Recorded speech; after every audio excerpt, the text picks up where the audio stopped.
One, and welcome to another episode of The Raw Men. And this time, we're talking with another secular activist. And in this case, some of you may remember the video that I uploaded last week, talking with Hassan, the haunting message from Somalia. And it was a very emotional response to that video. And one of the things that got me about his message was when he called to, I think the only voice of inspiration that he mentioned was an activist also from Somalia named Halima Salat, and that he felt encouraged by her and thought that I should know her, inspired me to seek her out, and now I'm talking with her. So Halima Salat runs a channel called Ex-Muslim Somali Voices, and I'm gonna bring her on to talk about that. Halima, thank you for taking time. I would love to hear your backstory. I'm sure our audience would too, and find out what Hassan was talking about and what gets you to do what you're doing. Okay. First of all, I'm going to make a small correction. I am not from Somalia. I'm from Kenya. They're bordering countries, but ethnically, I'm Somali. So it's normally very difficult sometimes to explain, but, the British just drew a line. He did say it was an activist of Somalian ethnicity, and I took that to mean nationality. So it's okay. It's okay. But because Somali, the language, the ethnicity, the cultures are shared across borders as well. And so when I myself came out as an ex-Muslim, was when I moved to Western Europe. There are a lot of people from Somali ethnicity were reaching out to me, and saying that, yeah, I've been thinking like this, and my thoughts are secular, and I don't believe in any sort of religion, but I can't say this. Hence, that sort of propelled me to start this channel. We're still growing. It's very small. We don't have a lot of following. It's very difficult to get guests on because people would say, yeah, I feel very strong, I can come on. But then again, it's the family dynamics of the reaction to apostates is very strong. So people change their minds last minute. Some of them are in places that they can't actually say that they don't believe. So that was part of the difficulty that I had with it, talking to Hassan before I understood the severity of his situation. He said he wanted to speak out, and I said, okay, I'll take that invitation. Let's see if we can get you on a podcast or something. But there were obviously technological issues. He doesn't have a high speed, internet connection from a desktop with a webcam and all of this. He was milling about the town looking for places where he can borrow a Wi-Fi connection from local cafes and such, and he's limited to the range of his cell phone. So he's in a much more desperate situation than the people I would normally talk to. And I didn't realize at the time how desperate it was. And in fact, anyone listening to this, if you haven't seen the previous video, you wouldn't know how desperate the situation is either. So that's probably the next thing that we should talk about. Assume that the people that are listening to you now have not heard from Hassan. So give a description of what these people are facing. Well, the thing is, even the fact that he couldn't, even when he found a place that he could have a good Wi-Fi, speaking loudly and the subjects that he's talking about would absolutely attract the attention of passers-by. So then, in that sense, you could, from his voice, you could hear that he's trying to sort of whisper into the things he's saying.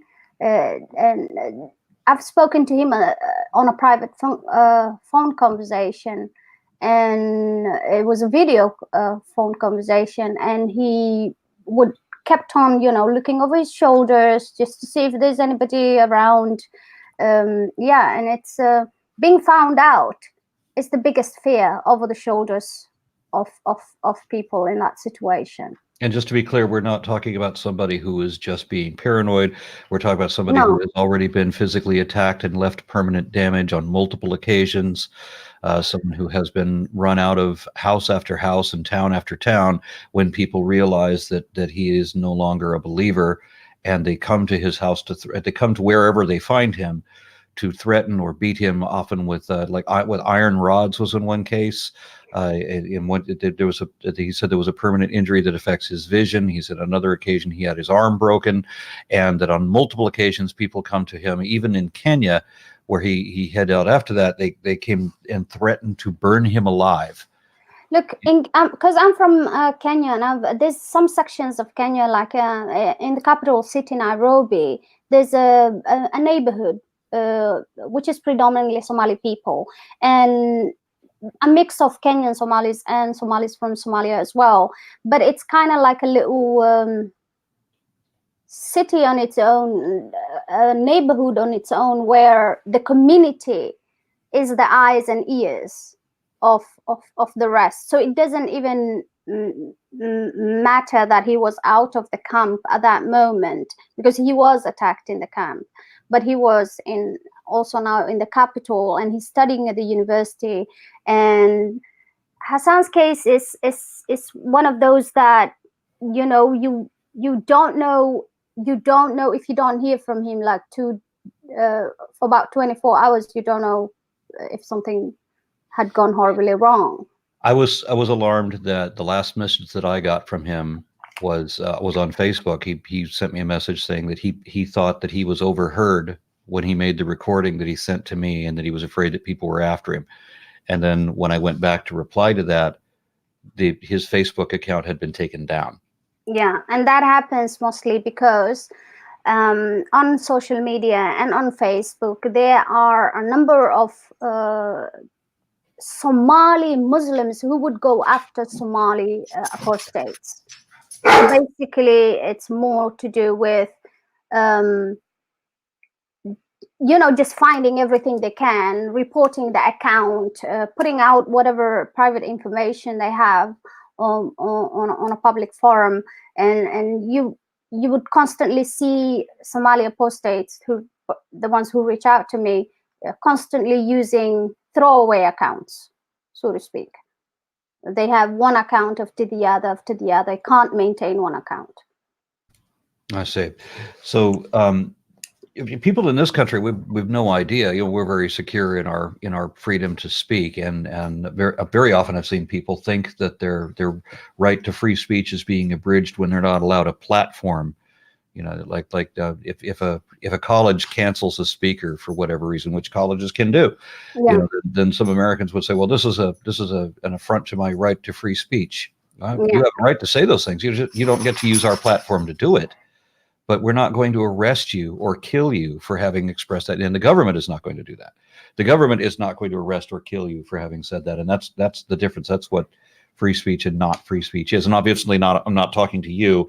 I'm talking to people in my audience who very often fail to make that distinction. Well, as we're speaking to in the 21st century, there are 13 countries where apostasy is punishable by death. The state will kill you. Not just, people and families, but the state. And there's dozens of countries also that have blasphemy laws as well. And apostates or atheists from an Islamic background, even when we are in the West, it's not as easy as you think it is. Yeah. I mean, you have to change it. Like personally, after I came out of like, hi, I don't believe anymore in a public place. I had to delete my kids from my Facebook. I had to change around my lifestyle. You have to have somebody you can call in case they haven't heard from you, who can call the police or something. So it's even in the so-called free world, it's not as easy.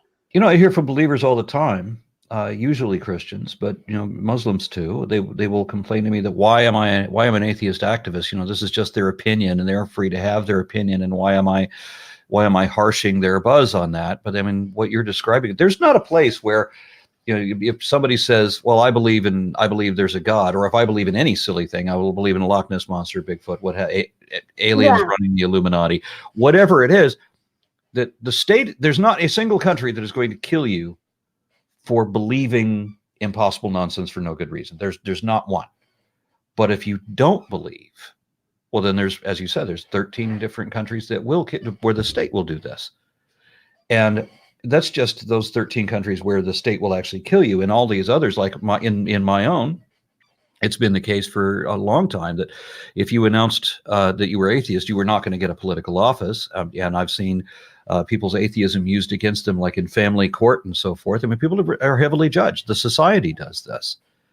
And this is just over non-belief. So what is so fragile about belief that if I don't share that belief, then I have to have my kids taken away, my property ruined. I can't have housing or a job, or I have to be killed. Yeah, I mean, and you see this. Of course, the degree varies. I would say, depending on whatever the belief system is. But on a general, you actually see that atheists are looked at like we don't have a moral compass. That, you know, we're doing it for the money or whatever other nonsense that is out there. I can guarantee you, I'd be filthy rich if I would just turn to the I would turn to the dark side and profess having found Jesus, and then I could sell my vials of holy water, you know, and all of that. I would make a mint. Tens of millions of dollars overnight. But yeah, I always tell Face to come on my Twitter page whenever they mention that. I say, okay, where's my check? To be honest, I could have made millions of money if I was one of those, you know, women's march and, you know, being the pro hijab kind of name, so to speak. You make a lot. Preaching religion is actually much more of an industry, while the rest of us are just, you know, okay, fine, we have YouTube and we have social media, but we also haven't got mainstream media now, do we? Yeah, well, there is a movement. There is some advancement. We're not as bad as we were even 20 years ago, at least in this country. In this, you know, we are making some progress. Hopefully that continues. But as I say, I'd make so much money if I would just convert to the dark side, and there's no taxes for that, and it's a job where all you have to do is say that you believe this thing that people want you to believe because they want to make believe it themselves. And when you say that you believe it, and then you start to profess that and orate that, well, then suddenly you're given credence as if you're a moral person, just despite how despicable, you know, you will eventually be found out to be. Look at there were like 300 evangelical Christians were discovered to have been convicted or charged with sexual molestation of children like a week ago.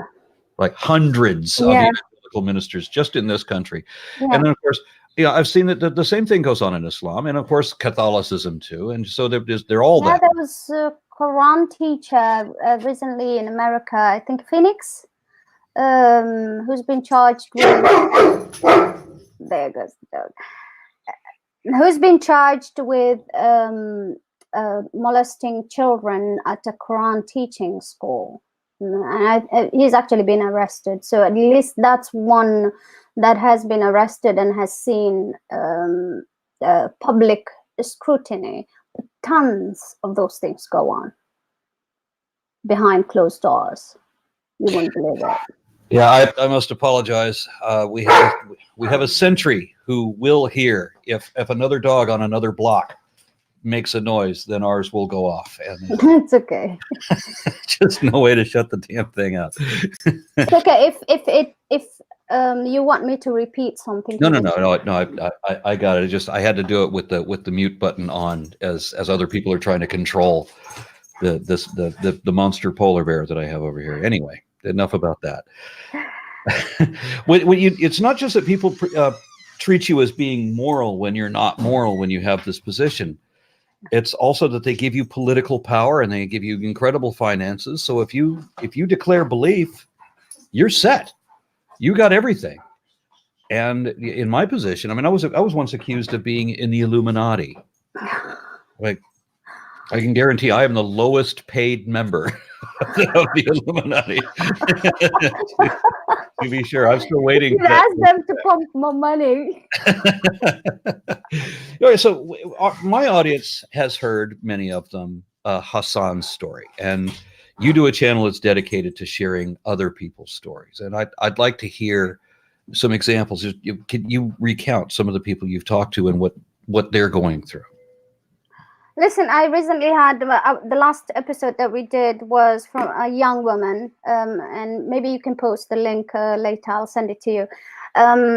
This young woman was born and brought up in the UK, and she had to be transferred from an Islamic school in the UK to an Islamic school, an Islamic boarding school in Kenya, and lost 6 years of her schooling life in the UK while being in a boarding school in Kenya. And nobody within the system of the UK, like, you know, noticed that this British citizen was missing. And from there, she had to go to run away and go to Canada to an estranged father. And her story is like one of the most, like, she's been really through horror. There's physical violence. There was like living a life where she's actually imprisoned, kind of feels like a prison, because all freedoms are taken away, all cell phones are taken away. There's no contact with the outside world. Then there's enforced religious teaching, like literally down her throat.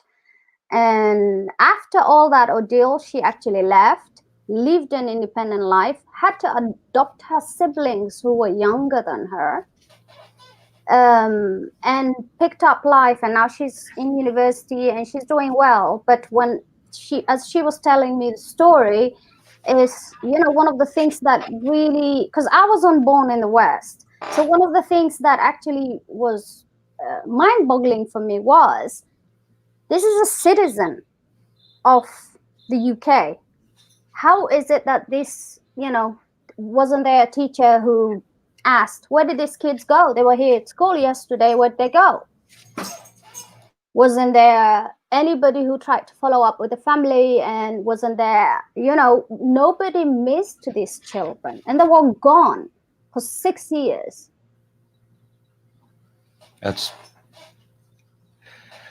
I've talked to a number of refugees from Saudi Arabia, from Malaysia, from a number of, you know, other places who find themselves like in refugee camps. I mean, one in particular, a couple of these people in Germany, and I was a little confused at the refugee camps for these people. They want to put apostates in with Muslims in these camps, and apparently the governments don't understand why you're not supposed to mix these two.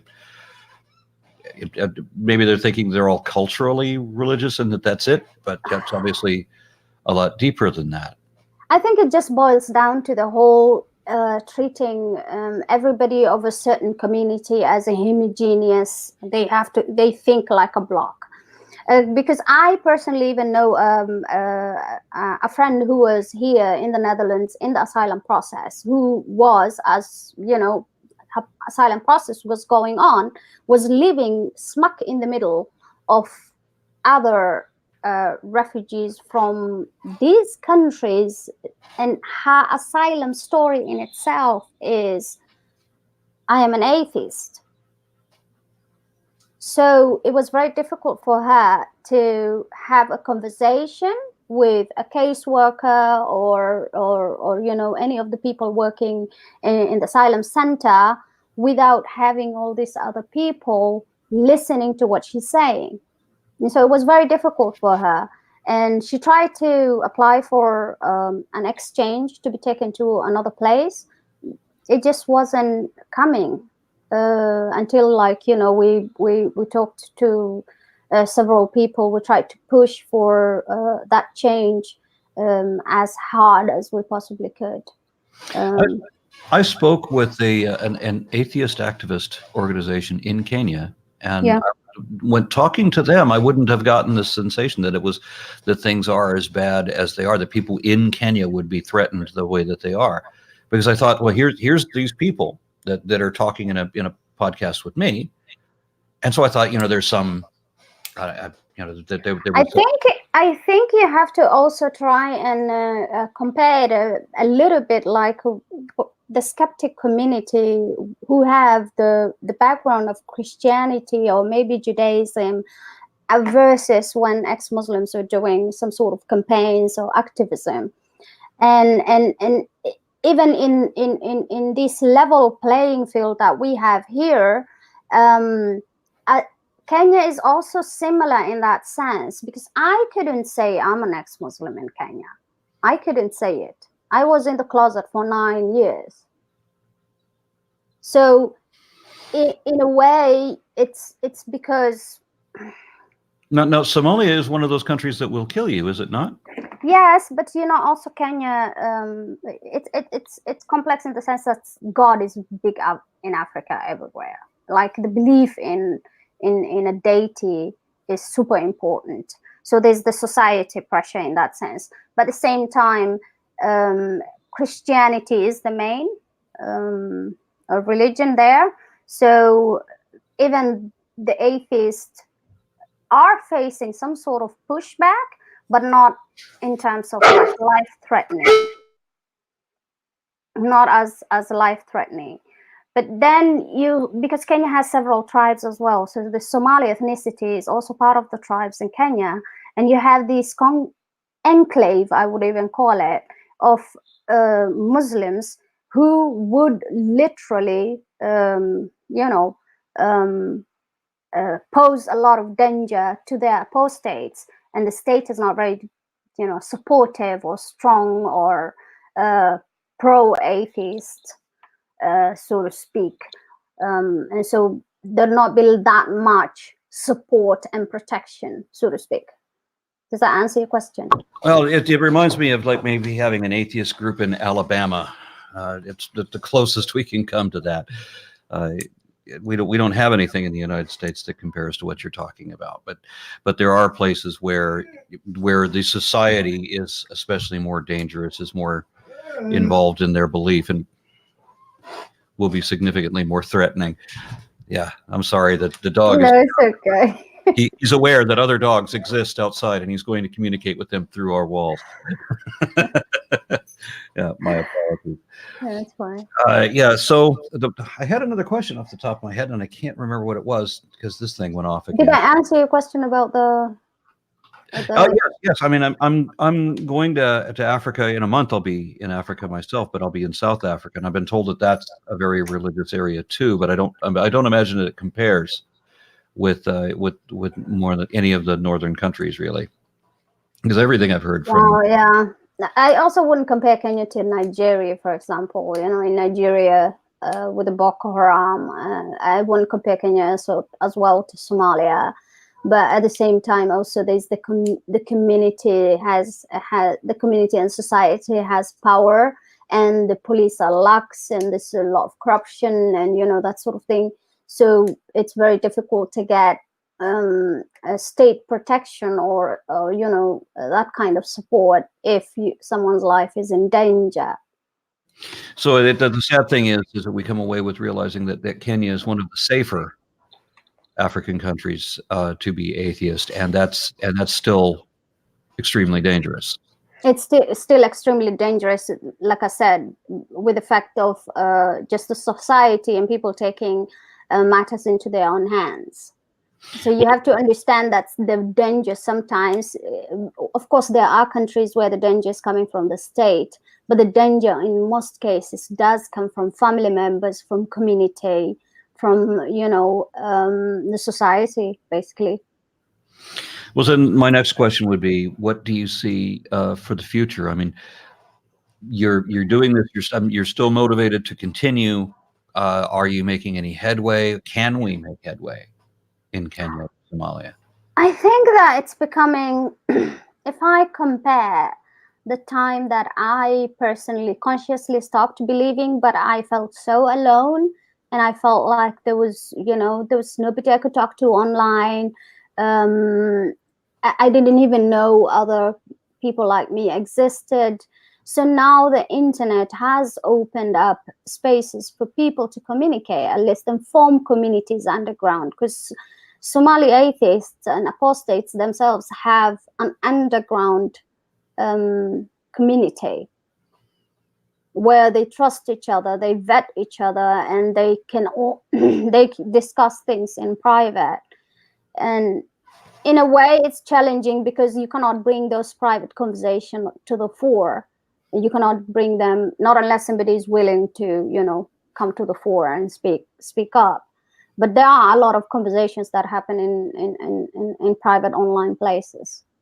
I mentioned that for the longest time that if you declare yourself to be an atheist, you would be politically dead in this country.